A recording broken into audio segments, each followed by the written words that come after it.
कलीसिया सबको जय मसीह की। Praise the Lord. आज डिवोशन के लिए हम लोग चलते हैं और हम लोग जो 3 विषय में बात किए थे, 3 चीज़ें ना। एक विश्वासी के दुश्मन, विश्वासियों का दुश्मन संसार, शरीर, शैतान। 300 में शैतान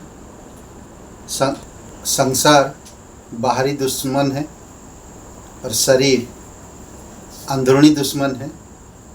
और आज हम लोग देखेंगे ये शैतान नरक का शत्रु है या नरक का दुश्मन है, नरक का दुश्मन। तो आज इसके विषय में बात करेंगे। उससे पहले आइए प्रार्थना करते हैं। पवित्र, महान और सर्वशक्तिमान परमेश्वर पिता, हम धन्यवाद देते हैं और एक शुभ अवसर आप हमें दिए। तेरे पवित्र नाम को ऊंचा करते हैं। तेरे अनुग्रह की वजह से हम खड़े होते हैं। तेरे अनुग्रह की वजह से हमें उद्धार मिला है। तेरे अनुग्रह की वजह से आज हम तुझे जान पाते हैं। धन्यवाद आपकी अद्भुत योजना के लिए पिता। आपकी स्नेहता, आपकी ध्यान हमारे प्रति, आपकी नज़र, आपकी प्रेम, अद्भुत जो योजना हर एक विश्वासियों के लिए बनाते हो, उसके लिए हम धन्यवाद देते हैं। आपकी आत्मा के अनुसार आप अगुवाई करो, यीशु मसीह के नाम से मांगते हैं, आमीन। ओके, आज हम लोग देखेंगे शैतान यानी कि नरक का शत्रु या नरक की दुश्मन। आपका एक असली दुश्मन है और जिसे कहते हैं लूसीफर या शैतान, वह नारकीय नरक का दुश्मन है। नारकीय नरक का दुश्मन है। नारकीय का मतलब समझते हैं, यही वर्तमान के विश्व की व्यवस्था का योजना करने वाला है। आज की संसार की व्यवस्था करने वाला, उसके पास आपके जीवन को बर्बाद करने की योजना है। किसके पास? शैतान के पास। आपको यकीन है कि आज इस संसार का सरदार वही है। अगर आप सच्चे विश्वासी हो, बाइबल पढ़ते हो, तो आप उसको समझ पाओगे और पहचान पाओगे। देखिए, हर एक छोटी बड़ी चीज़ें जब हमारे जीवन में घटता है, वो हर चीज़ शैतान की ओर से नहीं आता है, पर कुछ सिस्टम है जो उसने बना के रखा। हम उसकी जाल में फंसते हैं। उसके पास बुरी आत्माओं की एक संगठित सेना है जो आपको लुभाने के लिए कोशिश करेंगी और आपको पाप करने के लिए प्रेरित करेगी, ताकि वह आपके जीवन को बर्बाद कर सके और आपकी पवित्रता, खुशी,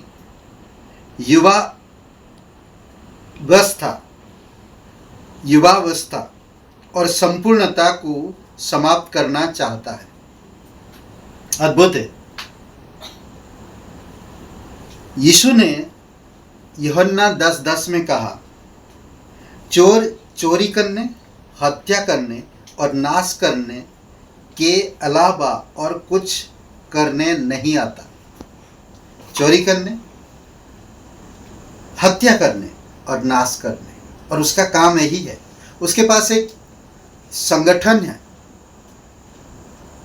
वो लोग हमें खुशी रहने में या पवित्रता में, युवावस्था में, संपूर्णता को समाप्त करना चाहते हैं। हम परमेश्वर की प्रकाशन को ना समझ सके। इफिसियों का 2:2 में कहता है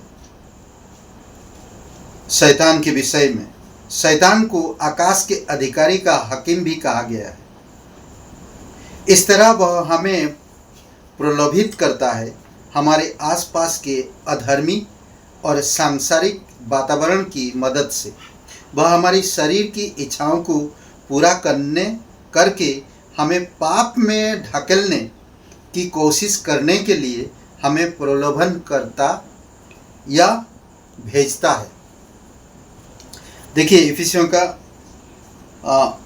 6:16 में कहता है, क्योंकि हमारा मलयुद्ध 6:12 में, क्योंकि हमारा मलयुद्ध लहू और मांस से नहीं, केवल भौतिक विरोधी के साथ मुलाकात करना, भौतिक विरोधी के साथ मुलाकात करना। भौतिक जो विरोधी उनके साथ मुलाकात करना, परंतु प्रधानों से और अधिकारियों के खिलाफ इस वर्तमान अंधकार की विश्व शक्तियों यानी कि अलौकिक के खिलाफ और इस संसार के अंधकार के हाकिमों से और उस दुष्टता की आत्मिक सेनाओं से है जो आकाश में है। इफिसियों का 6:12 में बाइबल ये भी कहता है, तुम किसी ऐसी परीक्षा में नहीं पड़े जो मनुष्य के सहने से बाहर है और परमेश्वर सच्चा है। पहला कुरिन्थियों का 10:13 में, चाहे जो भी प्रलोभन हो वह सब इन 3 सूत्र में से एक से आता है, संसार, शरीर, शैतान। ये 3 सूत्र में से एक में आता है। साथ में यह तीनों प्रलोभन की एक अपवित्र त्रिएकता है। अद्भुत बातें कहता है, जो लगातार हमारे खिलाफ काम करते हैं। अपने शरीर को तीनों ये काम करते हैं। ओके, मैं पास्टर काल एक उदाहरण दिए थे, मैं वो उदाहरण आपको बताना चाहता। और ये जो मैं बातें बता रहा, ये पास्टर काल की दूसरा किताब जो बुनियादी मसीह सच्चाइयों में दूसरी किताब, दूसरी भाग, उसमें ही है। और इसमें एक कहता, अपने शरीर को पेट्रोल का एक तालाब समझे। क्या समझे? अपने शरीर को एक पेट्रोल का तालाब समझे। दुनिया को एक जलती हुई माचिस की तरह समझे। दुनिया को जलती हुई माचिस की तरह समझे। और आपका शरीर क्या है? पेट्रोल का तालाब है। और दुनिया क्या है? माचिस की तरह है। शैतान के बारे में सोचिए, जो माचिस लगाता है और उसे पेट्रोल में फेंकता है। समझ रहे हैं बातें? शैतान के हाथ में वो माचिस है और वो जलाकर पेट्रोल के तालाब में डालता है। और वो पेट्रोल का तालाब कौन है? आपका शरीर। कौन सा शरीर? पापी स्वभाव, पापी स्वभाव।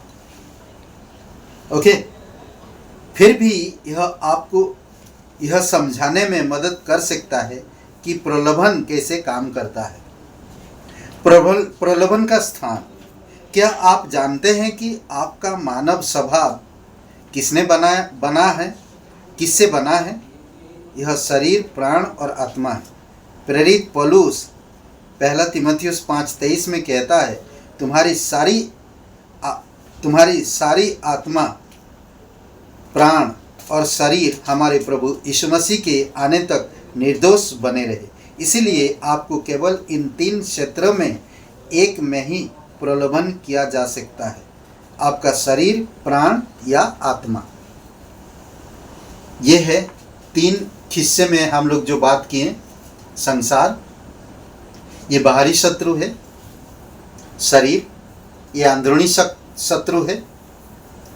और शैतान, ये नरक की शत्रु है। आमीन। आइए प्रार्थना करते हैं। पिता परमेश्वर, हम धन्यवाद देते हैं, आपकी स्तुति महिमा करते हैं। दयालु और करुणामय परमेश्वर, आप किसी भी हाल में रहे, परमेश्वर आपसे प्यार करता है।